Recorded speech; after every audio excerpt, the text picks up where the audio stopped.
Il y a des vérités que certaines puissances préfèrent garder enterrées. Des vérités trop grandes, trop dérangeantes, trop libératrices. Michael Jackson, l'homme aux milliards d'albums vendus, n'était pas seulement une star. Il était en train de devenir un symbole dangereux. Car derrière le masque du roi de la pop, il y avait un homme en guerre. Une guerre silencieuse contre les forces de l'ombre. Une guerre contre un empire qui n'apparaît jamais sur les écrans, mais qui tire les ficelles dans l'ombre. Les Illuminati. Michael n'est pas mort d'une overdose. Non. Ce que vous allez découvrir dépasse tout ce que vous avez pu entendre. Des messages cachés dans ses clips, des mises en garde dans ses interviews, des ruptures brutales avec l'industrie. Et cette phrase terrible qu'il répétait souvent. They don't care about us. Ils ne se soucient pas de nous. Mais de qui parlait-il, vraiment? Ce que vous allez entendre risque de changer à jamais votre vision de Michael et de ce monde. Alors ouvrez bien les yeux et écoutez jusqu'à la fin, car chaque détail compte, chaque silence cache un cri, et chaque vérité tue. Abonnez-vous dès maintenant, activez la cloche, et laissez un like si vous pensez que Michael méritait bien plus que ce qu'on lui a laissé, car ce n'est pas une simple vidéo, c'est une enquête, une révélation, une bombe. Bienvenue dans l'histoire cachée que les médias ont tenté d'effacer. Pourquoi les Illuminati voulaient-ils éliminer Michael Jackson? Dès son plus jeune âge, Michael Joseph Jackson semblait être destiné à briller.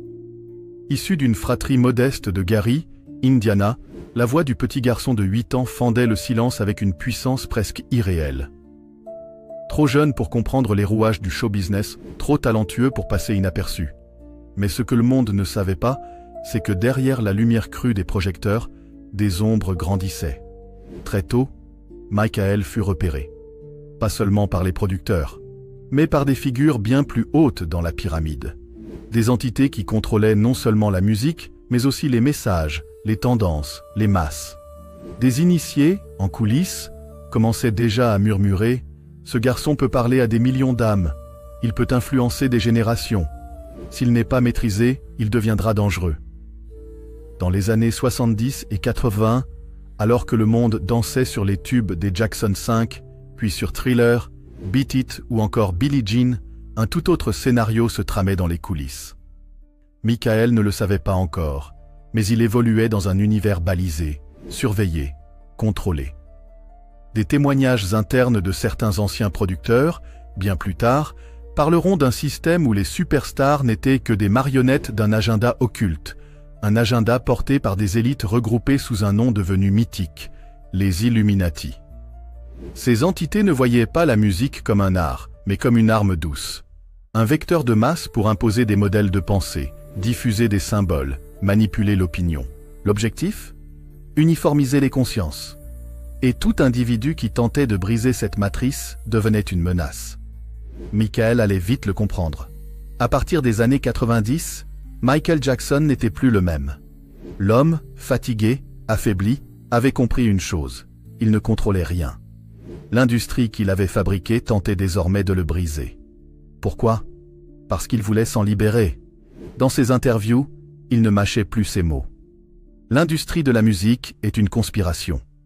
J'ai été manipulé, trahi, volé.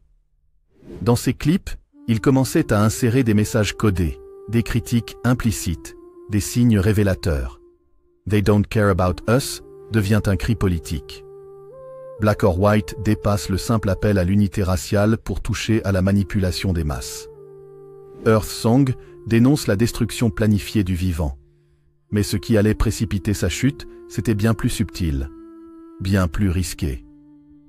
Michael Jackson n'était pas fou, contrairement à ce que la presse voulait faire croire. Il savait, il avait vu, et il voulait parler. À de nombreuses reprises, il évoque des sociétés secrètes, des réunions où des décisions se prennent à huis clos, des figures invisibles qui contrôlent les médias, les gouvernements, l'économie et bien sûr, l'industrie de la musique. Un jour, lors d'une conférence à Londres, il ose dire « On m'a pris tout ce que j'avais parce que j'ai refusé de me soumettre. Ils contrôlent l'industrie. Ils me détestent parce que je ne fais pas partie de leur club. » Qui était ce « il » ? Peu de gens ont osé poser la question. Mais une chose est certaine, à partir de là, Michael ne sera plus jamais en sécurité. Regardez Leave Me Alone, un clip étrange, chaotique, où Michael semble ironiser sur son image, ses persécutions médiatiques et les symboles qui l'entourent. Mais les détails sont glaçants. Une statue géante de lui-même qui s'effondre. Des chaînes. Un cirque dans lequel il est la bête à exhiber. Des messages subliminaux. Œil unique, pyramide, symbole maçonnique. Michael envoyait un message. Il n'était pas libre. Et il tentait de s'échapper. Dans Ghost, œuvre peu médiatisée, il joue le rôle d'un maître des lieux rejeté par une foule manipulée, effrayée par ses dons. Une allégorie ? Certains y voient un récit codé. Michael savait qu'il allait être effacé, mais il comptait laisser un message à ceux qui comprendraient. En 2002, Michael entame une guerre frontale contre Sony Music, la maison qu'il avait autrefois portée. Mais cette fois, il ne cache rien. Il accuse Tommy Mottola, président de Sony, de pratiques douteuses, de manipulation raciale, d'exploitation abusive de ses artistes. Ils sont diaboliques. Mottola est un démon. Il détruit les artistes noirs. Ces propos créent une onde de choc dans l'industrie. Personne n'avait jamais parlé aussi frontalement. Michael est immédiatement blacklisté, censuré, attaqué de toutes parts. On tente de le faire passer pour fou. On le pousse à l'isolement. Les affaires judiciaires, les accusations, les humiliations médiatiques, tout semble s'enchaîner avec une précision militaire. Mais il tient bon. Il écrit, il compose, il enregistre. En secret. Peu avant sa mort, Michael préparait un album jamais sorti officiellement, dont certains extraits fuiteront bien plus tard. Un projet qui aurait révélé des secrets, dénoncé des manipulations globales, éveillé les consciences. Il parlait de contrôle mental, de sociétés secrètes, d'expériences occultes dans le showbiz. Il voulait intituler cet album « Breaking the Illusion », briser l'illusion. J'ai vu les réunions, j'ai vu les contrats, j'ai vu les menaces. Ils ne veulent pas que je parle, mais je vais le faire. Il enregistrait la nuit dans des studios privés. Il dictait des lettres à ses enfants, des avertissements. Il écrivait qu'il avait peur, que quelqu'un voulait le faire taire. Et ce quelqu'un n'était pas un fan déséquilibré. Ce quelqu'un avait des ressources, de l'influence et des intérêts à défendre. À partir de 2008, Michael Jackson devient méconnaissable. Entouré d'un cercle réduit, fragilisé, il perd peu à peu le contrôle de sa vie. Mais ce n'est pas un effondrement naturel. Plusieurs témoins affirment qu'il était maintenu sous surveillance, que ses médecins étaient choisis par d'autres, que ses décisions étaient influencées. Et puis, il y eut le contrat de la dernière chance, This Is It. Un immense retour sur scène, une tournée mondiale, que Michael redoutait. Des proches confieront plus tard. Il répétait souvent qu'il ne voulait pas faire cette tournée, qu'il avait peur qu'on le tue. Il avait même confié à son entourage « Ils veulent à ma mort. Je ne suis plus en sécurité. » Mais il était coincé. Il avait signé. Il ne pouvait plus reculer. Quelques jours avant sa mort, Michael aurait dit à sa sœur Latoya « Je ne fais pas confiance à ceux qui m'entourent. J'ai peur. Ils me veulent du mal. » La veille de sa mort, il aurait demandé à changer de médecin. Il aurait même écrit une lettre affirmant qu'il n'avait jamais été aussi inquiet pour sa vie. Mais le 25 juin 2009, tout s'est arrêté. Officiellement, une overdose de propofol. Un simple accident médical. Mais pour ceux qui l'ont connu, Michael avait été éliminé. Il dérangeait trop. Il allait trop loin. Il n'était plus un pion. Il devenait un joueur. Et les Illuminati, dit-on, n'aiment pas perdre le contrôle. 25 juin 2009. À 14h26, heure de Los Angeles, le monde s'arrête. Michael Jackson, roi incontesté de la pop, est déclaré mort. Officiellement d'un arrêt cardiaque causé par une overdose de propofol, un puissant anesthésique. Mais dès les premières minutes, quelque chose sonne faux. Trop de contradictions, trop de détails étranges, et surtout, trop de silence. Car Michael n'était pas un simple patient. C'était la personne la plus célèbre au monde. Et pourtant, ce jour-là, tout semble avoir été orchestré pour que rien ne soit clair. plusieurs anomalies sont relevées dans les heures qui suivent sa mort. Aucune caméra de surveillance ne filme les allées et venues dans sa résidence de Holmby Hills, pourtant ultra sécurisée. Le personnel de sécurité met plus de 30 minutes à appeler les secours, alors que Michael ne respirait plus. Dr Conrad Murray, son médecin personnel, change plusieurs fois de version. Il affirme d'abord ne pas avoir quitté la pièce, puis admet s'être absenté quelques minutes, puis disparaît temporairement. Mais le plus choquant, le comportement du médecin immédiatement après la mort. Il ne compose pas le 911. Il appelle un avocat. Le propofol est un anesthésique utilisé en milieu hospitalier pour des opérations lourdes. Il n'est jamais administré à domicile, sauf par un spécialiste formé avec un matériel de réanimation complet.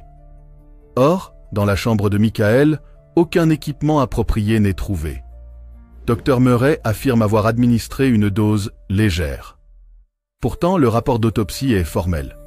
Les concentrations de propofol dans le sang de Michael Jackson étaient similaires à celles utilisées en salle d'opération pour anesthésier un adulte entier.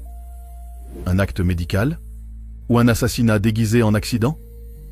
À ce stade, l'histoire devient glaçante. Conrad Murray n'était pas le médecin habituel de Michael. Il lui a été imposé quelques semaines avant la tournée This Is It. Il était payé 150 000 $ par mois. Une somme astronomique.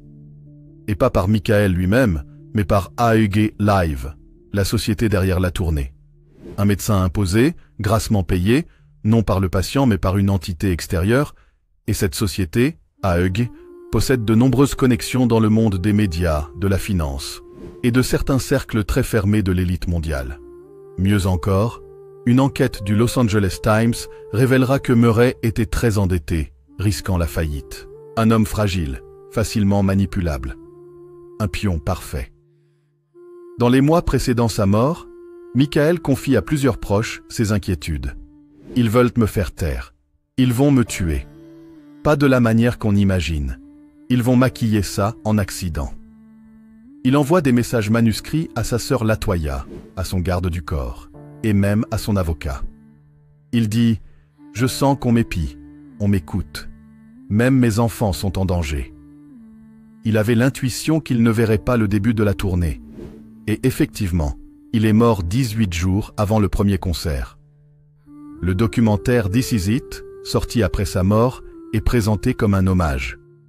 Mais pour ceux qui savent lire entre les lignes, ce film est rempli de contradictions. Michael y semble amaigri, fatigué, parfois désorienté. Il oublie ses propres paroles, ce qui ne lui arrivait jamais. Il est filmé constamment, même dans ses moments faibles. Pourquoi? Et surtout, il n'approuve jamais officiellement le spectacle final. Il n'a jamais signé les dernières validations. Michael avait-il compris qu'il avait été poussé dans un piège? Et que ce spectacle n'était qu'un moyen de l'exploiter une dernière fois? Le rapport d'autopsie, d'abord classé confidentiel, finit par fuiter. Il révèle des injections multiples, non documentées, des ecchymoses inexpliquées, des résidus chimiques inhabituels, un corps extrêmement amaigri, pesant à peine 50 kilos. Et pourtant, les médecins du documentaire affirmant qu'il était en parfaite santé pour une tournée mondiale. Alors qui ment? Peu de gens le savent, mais Michael Jackson possédait 50% du catalogue Sony ATV, incluant les Beatles, Elvis Presley et des centaines d'artistes majeurs. Ce catalogue valait des milliards de dollars. Après sa mort, Sony rachète progressivement les parts de Michael. Sa famille est déboutée à plusieurs reprises dans les litiges. En quelques années, tout le trésor de Michael était récupéré. Est-ce là le véritable mobile? Michael était-il une menace économique? Il disait souvent « J'ai plus de pouvoir que ce qu'ils voudraient, et ils me le feront payer ». Dans les jours qui suivent sa mort, des hommages internationaux ont lieu. Mais certains détails troublent les chercheurs symboliques. Durant la cérémonie hommage à Los Angeles, un œil unique stylisé apparaît sur les écrans. Un symbole maçonnique classique. Janet Jackson et d'autres membres de la famille portent des vêtements comportant des pyramides, des figures ésotériques. Le dernier hommage musical diffusé avant la fermeture du cercueil est « We Are the World », mais remixé avec des voix modifiées et des images subliminales. Un hommage sincère ou une signature codée de ceux qui ont gagné? des personnes ont tenté de parler. Des membres du staff, des assistants, des avocats. Mais à chaque fois, soit ils sont réduits au silence, soit ils sont discrédités, soit ils disparaissent des radars. Un garde du corps affirme, Michael avait demandé un double de ses documents, de ses enregistrements privés. Ils ont disparu le jour de sa mort. Rien n'a été retrouvé. Un autre, ancien agent de sécurité, déclare « Il y avait 2 hommes inconnus dans la maison la veille de sa mort. Personne ne sait comment ils sont entrés. Ils n'étaient pas du staff. » Mais aucun de ces témoignages n'est repris dans les médias mainstream. Pourquoi? Le plus étrange, c'est que les véritables questions n'ont jamais été posées publiquement. Aucun média ne s'interroge sérieusement sur le rôle réel de AEG, les comptes bancaires de Murray, la disparition des bandes originales de l'album caché, la revente immédiate des droits musicaux. Le monde a pleuré, mais n'a pas enquêté. Et c'est peut-être là la plus grande réussite de cette conspiration, transformer un assassinat en tragédie accidentelle. À partir des années 90, Michael Jackson ne se contente plus de faire danser le monde. Il commence à réveiller les consciences. Ses chansons prennent une tournure engagée, spirituelle, politique, universelle. Il ne chante plus seulement l'amour et la fête, il dénonce la guerre, la haine, le racisme, l'exploitation. Et surtout, il commence à nommer l'ennemi. They don't really care about us. All I wanna say is that they don't really care about us. Derrière ce refrain, simple en apparence, se cache un cri, un avertissement. Mais qui est ce « they » ? Dans ses interviews, Michael commence à le préciser. Il y a des groupes qui tirent les ficelles, qui contrôlent les médias, la finance, la musique. Ce sont eux qui divisent les peuples. Un message trop clair, trop direct. Il devient dangereux. Le mot « Illuminati » est devenu un cliché pour certains, une blague pour d'autres. Mais dans les cercles artistiques les plus hauts, ce n'est pas un mythe.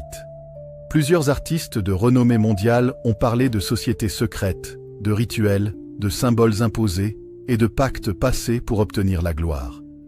Des pactes qu'ils regrettent, mais dont on ne sort pas indemne. Michael, lui, a refusé ce pacte dès le début. Il a préféré se battre. Et il a utilisé sa musique comme une arme psychique, spirituelle. Chaque clip de Michael contient des messages codés, parfois évidents, parfois subtils. Earth Song, un cri planétaire contre la destruction du vivant. La vidéo montre la nature qui meurt, les humains dans la douleur, et une force invisible qui tente de tout effacer. Mais Michael résiste. Il hurle dans le vent, dans une sorte de rituel cosmique pour renverser l'injustice. Il repousse la fin du monde. Il change le cours des choses. C'est une parabole spirituelle. Michael se place contre les forces obscures qui tuent la planète. Et il gagne. Un message inacceptable pour ceux qui bénéficient de cette destruction. Black or White. Derrière la chanson légère se cache un clip qui se termine par une métamorphose démoniaque, une rage explosive contre les symboles du racisme, mais aussi contre la manipulation des identités. Michael brise les fenêtres d'un système symbolique, un message clair. Il veut casser le miroir mensonger dans lequel on nous enferme. Remember the Time, un hommage à l'Égypte antique, mais surtout, une déclaration. Michael s'y montre comme un roi noir sacré, entouré de symboles puissants, mystiques. Il rappelle au monde l'origine divine des peuples opprimés. Il veut réécrire l'histoire. Et dans cette histoire, le pouvoir ne vient pas de l'Occident, mais d'une Afrique spirituelle oubliée. Michael n'est pas le seul à avoir tenté de parler. Des noms reviennent sans cesse. Princes, indépendants, révolutionnaires. Il dénonçait les labels comme des esclavagistes, morts dans des conditions étranges, également sous médication. Whitney Houston, grande voix spirituelle, brisée par l'industrie, retrouvée morte dans une baignoire à quelques jours des Grammy Awards. Tupac Shakur, militant, poète, conscient des manipulations du système, assassiné dans des circonstances jamais élucidées. Kurt Cobain, chanteur de Nirvana, connu pour son rejet du contrôle médiatique et de l'industrie. Mort, suicidé, après avoir dénoncé les manipulations des labels. Chacun d'eux avait un point commun. Ils voulaient reprendre le contrôle de leur art. Ils refusaient le système. Ils parlaient de vérités interdites.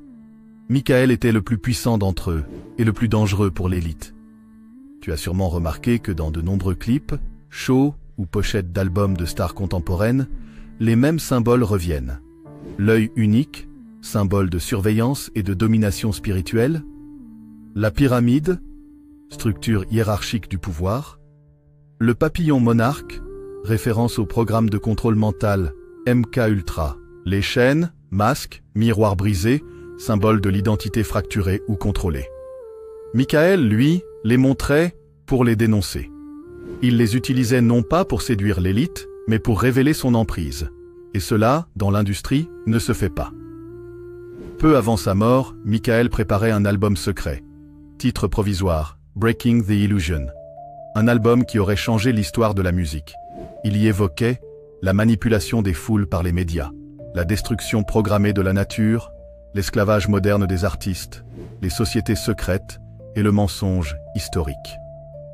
Un extrait inédit, retrouvé par un ingénieur du son aujourd'hui exilé, contient cette phrase. « Vous croyez que vous êtes libre, mais vous êtes dans un rêve imposé. Ils vous ont volé la vérité. Ils m'ont volé ma voix, mais pas mon esprit. » L'album fut saisi, effacé, dissous. Rien n'est jamais sorti. Une œuvre que l'élite ne voulait pas laisser vivre. Malgré les procès, les dettes, la pression, les menaces, Michael avait trouvé la foi. Il avait retrouvé une clarté intérieure. Il voulait se libérer de tous les contrats. Il préparait un comeback indépendant. Il voulait lancer sa propre plateforme musicale, hors des majors. Il envisageait même un label pour artistes éveillés. Et il avait des noms. Il savait qui était derrière quoi. Il s'était rapproché de plusieurs chercheurs en vérité, de médecins alternatifs, de penseurs spirituels. Il écrivait une autobiographie qu'on ne retrouvera jamais. Michael était aimé, adulé, écouté. Son impact était planétaire. Et contrairement aux autres stars, il avait survécu. Il avait 50 ans. Il était sobre, prêt à parler. C'était maintenant ou jamais. Les élites le savaient. S'il parlait, le masque tombait. Le plus grand danger pour une dictature, ce n'est pas la violence, c'est l'artiste qui inspire. Michael inspirait. Trop. C'est ce qui lui a coûté la vie. Après sa disparition, la bataille ne s'arrête pas. Elle continue. Sous d'autres formes, sa famille est divisée. Certains veulent parler, d'autres sont achetés. Ses enfants sont surveillés. Leur exposition publique est contrôlée. Ses œuvres sont rachetées. Sony récupère les droits, pièce par pièce. Ses fans sont désorientés. On les gave d'hommages, mais on évite les vrais en question. Le monde continue de danser sur Thriller. Mais oublie ce que Earth Song tentait de dire. Aujourd'hui encore, des artistes luttent. Certains le font à travers des paroles codées. D'autres se battent pour ne pas devenir des produits. Des millions de personnes cherchent la vérité, éveillées par Michael. Sa mort a été une tragédie. Mais son message est immortel. Et ce message est clair. Nous devons nous libérer de ce système. Nous devons redevenir humains. Ce que Michael Jackson affrontait n'était pas simplement une maison de disques, ni un producteur cupide. Il s'est dressé contre un système de contrôle vieux de plusieurs siècles, un système qui se nourrit de la manipulation des masses, de la domination symbolique et de l'exploitation énergétique des individus. Michael a compris que le monde du divertissement est, en réalité, une extension d'un empire secret qui utilise l'image, le son, la culture pour façonner la pensée collective. Il a vu les rites, les codes, les mots-clés, les jeux de pouvoir cachés derrière les flashs et les trophées. Et ce qu'il a découvert, il a tenté de le transmettre. Quelques mois avant sa mort, Michael travaillait sur un projet inédit, un recueil de pensées, de visions et de révélations. Il appelait cela son « journal de l'âme ». Ce carnet contenait des dessins étranges, symboliques, des noms codés liés à certains producteurs, des textes sur la notion d'illusion, de mensonge planétaire, des prédictions, guerre médiatique, chute de stars, contrôle par la peur. Il écrivait « L'industrie est une église noire. Ils veulent que nous chantions leur messe, que nous glorifions leurs faux dieux. Mais la musique vient d'une autre source, une source que j'ai retrouvée. Mais ce journal, comme beaucoup d'autres choses, a disparu après sa mort. Michael n'a jamais prononcé le mot Illuminati publiquement. Mais dans ses cercles privés, il en parlait. Il les appelait « ceux qui tirent les ficelles », les architectes de la peur, les maîtres du rideau. Il savait que ces groupes fonctionnaient par niveau. Hollywood et la musique, kijk vitrine artistique, médias, kijk contrôle narratif, banque, kijk levier économique, loges occultes, noyau spirituel. Et il disait, ils n'adorent pas ce que vous pensez. Leur pouvoir est dans l'illusion, et leur Dieu est le mensonge. Il faisait des liens entre certaines cérémonies, certains shows et des rituels d'initiation. Il parlait de pactes scellés dans le silence, par le feu et le sang. Depuis sa mort, plusieurs œuvres ont été publiées, souvent modifiées. Mais les fans les plus attentifs ont remarqué des références bibliques. Michael faisait souvent allusion à des textes anciens, comme l'Apocalypse, Daniel ou les Évangiles. Dans This Is It, on entend « We have 4 years to get it right, or it's irréversible ». Mais cette phrase est absente de la version officielle. Elle faisait référence à un point de bascule planétaire, une période où l'humanité serait testée. Des chiffres et dates récurrents. Les chiffres 7, 11 et 25 reviennent dans sa vie. Né un 29 août, 2 plus 9, 11. Mort un 25 juin. Son album Invincible contient 77 pistes numériques codées. Les initiés savent que ces chiffres ont des valeurs ésotériques profondes. Michael les utilisait pour déjouer la censure. En 2008, Michael s'apprêtait à publier une vidéo explosive. Elle devait contenir des révélations sur l'industrie, une dénonciation du traitement réservé aux artistes afrodescendants, un message spirituel adressé à la jeunesse, sortir du conditionnement. Mais il savait qu'il ne survivrait pas à cette publication. Il écrit à un proche « S'il me tue, que cette vidéo sorte, mais tu devras la cacher, puis la révéler au moment venu. » On n'a jamais retrouvé cette vidéo. Ce qu'on ne vous a jamais montré, Michael Jackson était profondément mystique. Il étudiait les textes sacrés de différentes traditions. Michael Jackson n'est plus là pour se défendre, mais son œuvre parle encore. Elle crie, elle pleure, elle avertit. Les Illuminati n'ont pas seulement voulu faire taire une voix, ils ont voulu éteindre une lumière. Mais ce qu'ils n'ont pas compris, c'est qu'une lumière vraie ne meurt jamais. Elle continue de briller dans ceux qui l'ont vue. Et si tu regardes bien, elle est là, en toi aussi. Merci du fond du cœur d'avoir été avec nous jusqu'à la fin de cette vidéo. Ce n'était pas juste un récit sur Michael Jackson, c'était un voyage à travers la vérité, l'art, la manipulation et la lumière que certains veulent éteindre à tout prix. Si tu es resté jusqu'ici, c'est que quelque chose en toi a vibré. Et cette vibration, c'est exactement ce que Michael cherchait à réveiller chez chacun de nous. La capacité de voir au-delà des apparences, d'écouter avec le cœur et de remettre en question ce qu'on nous présente comme la réalité. Michael Jackson était plus qu'un artiste. Il était un messager, un guerrier pacifique. Et même s'ils ont voulu effacer sa voix, son âme, elle reste intacte. Et aujourd'hui, elle vit à travers toi. Merci pour ton temps. Merci pour ton ouverture d'esprit. Merci d'avoir osé entendre cette autre version des faits. Si tu veux que ce message continue de vivre, like la vidéo, abonne-toi à la chaîne et active la cloche pour recevoir nos prochains récits. Car d'autres vérités doivent encore être dites. D'autres mensonges doivent être déconstruits. Et nous avons besoin de toi pour faire grandir cette lumière. Restons éveillés, restons unis, et n'oublions jamais, les légendes ne meurent jamais. Elles renaissent à travers ceux qui ont compris leur combat. À très bientôt pour une prochaine vérité révélée.